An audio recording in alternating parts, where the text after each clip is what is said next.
For today's recipe, mga friends, sa Kusina Kai is humba ang Bisaya. Ayan, napakasarap ng ating recipe for today.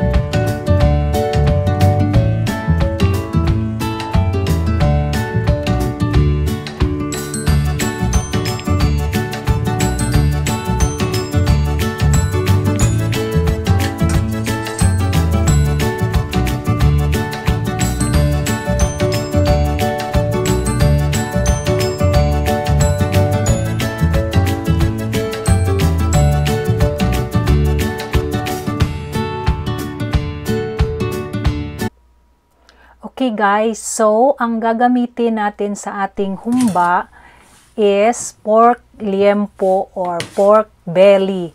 So masarap kasi gamitin ang liempo or belly kasi magkahalong laman at saka taba. Kasi hindi naman po pwedeng gagamitan natin ng puro laman or puro taba. Kasi kung puro laman, masyado naman siyang dry.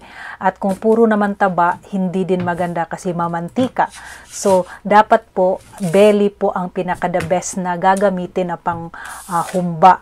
So, slice lang po natin siya ng sizes na hindi naman gaanong malaki at hindi naman gaanong kaliit. So, depende na po sa inyo pero yun lang po ang tips ko para hindi naman siya masyadong madudurog pag masyadong maliit at saka kung sobra namang malaki, hindi rin maganda kasi pag hinain natin masyadong malalaki. So, tamang-tama lang po, okay? So, sundan lang po natin ang ating video at para sa mga iba pa nating ingredients na ating i-prepare.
Okay, so ito na po yung ating humba. Ayan, kumulo na po at medyo malambot na siya, pero marami pa rin yung sabaw.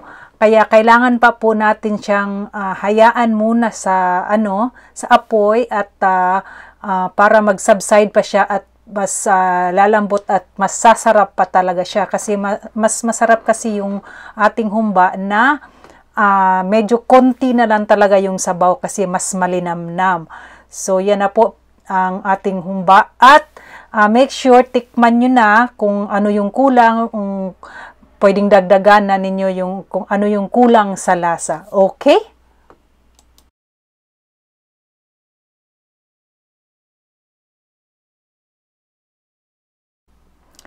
At eto na nga, luto na po ang ating humba. So, makikita nyo wala na pong sabaw. So, namumula-mula na po siya. So, final taste na po ninyo kung okay na ang lasa at ready for serving na po. And salamat po sa panunood, and this is Kakay Sato again. Don't forget to subscribe my channel. Thank you so much everyone. Until my next video. Bye-bye.